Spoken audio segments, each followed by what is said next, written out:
Hi friends, ഇന്നൊരു fish biryani ഉണ്ടാക്കിയാലോ. അതിനായിട്ട് മിക്സിയുടെ ജാറിലേക്ക് മുളക് പൊടി, മഞ്ഞൾപ്പൊടി, ഉപ്പ്, ഗരം മസാല ഉണ്ടെങ്കിൽ അതിടാം കേട്ടോ. എൻ്റെ കയ്യിൽ ഞാൻ അന്നേരം പൊടിച്ചില്ലായിരുന്നു. പിന്നെ ഇഞ്ചി, വെളുത്തുള്ളി, തൈര്, മല്ലിയില, കുറച്ച് വെളിച്ചെണ്ണ, ഇതൊക്കെ ചേർത്ത് ഒന്ന് അരച്ചെടുക്കുക. അതിനുശേഷം ഈ മസാല നന്നായിട്ട് നമുക്ക് മീനിലൊക്കെ ഒന്ന് പിടിപ്പിക്കണം. അതിന് വേണ്ടി ഇതിൻ്റെ മുകളിൽ തേച്ചിട്ട് നമുക്ക് ഫ്രിഡ്ജിൽ റെസ്റ്റ് ചെയ്യാൻ വെക്കാം. ഏകദേശം ഒരു അരമണിക്കൂർ റെസ്റ്റ് ചെയ്ത് നിന്നോട്ടെ. എത്രത്തോളം വെക്കുന്നോ അത്രത്തോളം ടേസ്റ്റ് കൂടുകയുള്ളൂ ചെയ്യുക കേട്ടോ. അപ്പോൾ ഞാൻ ആവോലിയും ഐക്കോറയും തേച്ച് വെച്ചിട്ടുണ്ട്. കാരണം ഒരു തവണ ഞാൻ മുന്നേ മിക്സഡ് ബിരിയാണി ഉണ്ടാക്കിയപ്പോൾ ഞാൻ പിന്നെ അതിൻ്റെ ഫാനായിട്ടോ. ഞാൻ ഏതെങ്കിലും ഒരു മീൻ വെച്ചിട്ടാണ് ഉണ്ടാക്കൽ. പക്ഷേ ആ രണ്ട് മീനും അതിൻ്റേതായ ഒരു ടേസ്റ്റ് കിട്ടും. അതിന് ശേഷം പിന്നെ ഒരു പാനിൽ കുറച്ച് ഓയിൽ ഒഴിച്ച് സ്പൈസസ് ഒക്കെ ഇട്ട് കുറച്ച് ഉള്ളിയൊക്കെ ഇട്ടിട്ട് വഴറ്റിയതിന് ശേഷം ബിരിയാണിക്ക് വേണ്ട അരി അത് ഒന്ന് കഴുകിയിട്ട് കൊടുക്കുക. അതിൻ്റെ ശേഷം പിന്നെ ഇപ്പുറത്ത് ഞാൻ ഉള്ളി വഴറ്റുന്നുണ്ടായിരുന്നു. ആ വഴറ്റുന്ന ഉള്ളിയിലേക്ക് തക്കാളി, പിന്നെ മല്ലിയില ഒക്കെ ഇട്ടിട്ട് നന്നായിട്ട് വഴറ്റുക കേട്ടോ. വീണ്ടും എന്ത് ചെയ്യുക, ചോറ് അത്യാവശ്യം നമ്മൾ ജസ്റ്റ് ഒന്ന് റോസ്റ്റ് ചെയ്തെടുത്താൽ മതി. അതിൻ്റെ ശേഷം നമ്മൾ എത്ര അരിയാണ് എടുത്തത് അതിൻ്റെ ഡബിൾ വെള്ളം ഒഴിക്കുക. എന്നിട്ട് അവിടെ മൂടി വയ്ക്കുക. ഉപ്പിടണേ മറക്കരുത്. അങ്ങനെ ഗരം മസാലയൊക്കെ ഒന്ന് വറുത്ത് പൊടിച്ചു. ഈ ഒരു പൊടി ഉണ്ടായില്ല കേട്ടോ, നല്ല ടേസ്റ്റ് ഉണ്ടാവുക.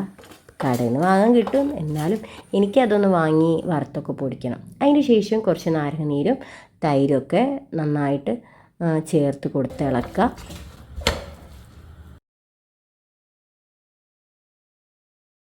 അത് അവിടെ മാറ്റി വെച്ചതിന് ശേഷം കുറച്ച് ഉള്ളി നമ്മൾ ഓയിൽ പൊരിച്ചെടുക്കുന്നുണ്ട്. നമ്മൾ മീൻ പൊരിക്കാൻ വെച്ച ഓയിലാണ്, അപ്പോൾ അത് ജസ്റ്റ് ഒന്ന് പൊരിച്ചെടുത്തന്നേ ഉള്ളൂ.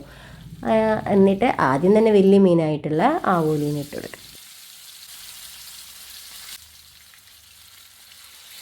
ടൈം മാനേജ്മെൻറ്റിനും പിന്നെ അതിൽ കുറച്ച് സ്പേസ് ഉള്ളതുകൊണ്ട് സൈഡിലൊക്കെ ഞാൻ എന്ത് ചെയ്ത് ഐക്കോറ ഇട്ട് കൊടുത്തു.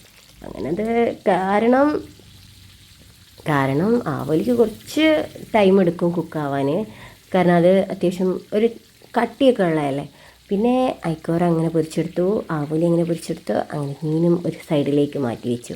പിന്നെ അപ്പോഴേക്കും നമ്മളെ മസാല നമ്മൾ എടുത്തു വെച്ചതിലേക്ക് ഈ മീനൊക്കെ ഇട്ട് കൊടുക്കുക.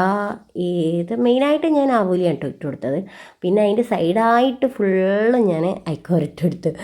അപ്പോൾ സത്യത്തിൽ ഇത് ഐക്കോറ ബിരിയാണിയാണോ ആവോലി ബിരിയാണി എന്ന് വെച്ചാൽ മിക്സഡ് ബിരിയാണി എന്ന് പറയാനാണ് എനിക്കിഷ്ടം. അപ്പം അതൊക്കെ അതിൻ്റെ മുകളിലേക്ക് പിന്നെ റൈസ് ഇട്ട് കൊടുക്കുക. ഓരോ ലെയർ ആക്കിയിട്ട് കൊടുക്കുക കേട്ടോ. അതിൻ്റെ ഇടയിലൊക്കെ നമ്മൾ ഗരം മസാല ഇട്ട് കൊടുക്കണം. പിന്നെ ഉള്ളി റോസ്റ്റ് ചെയ്ത് നമ്മൾ നേരത്തെ മാറ്റി വെച്ചിരുന്നല്ലോ. എന്നോട് ഇത്തിരി കുറച്ച് റോസ്റ്റിംഗ് കൂടിപ്പോയി. അപ്പോൾ അതിൻ്റെ ഇത്തിരി കളറൊന്നും മാറി. എന്നാലും സാരമില്ല, എനിക്ക് ഈ ഒരു സ്റ്റെപ്പ് എനിക്ക് വലിയ താല്പര്യമില്ല. എന്നാലും കാണാനൊരു ഭംഗി വേണമെങ്കിൽ അതൊക്കെ വേണമല്ലോ.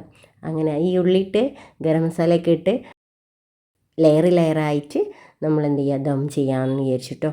അങ്ങനെ ദം ചെയ്തു. അങ്ങനെ ബിരിയാണി ഇവിടെ റെഡി. ഈ വീഡിയോ ഇഷ്ടമായാൽ ഒന്ന് സപ്പോർട്ട് ചെയ്യാം കേട്ടോ. Okay, thanks for watching.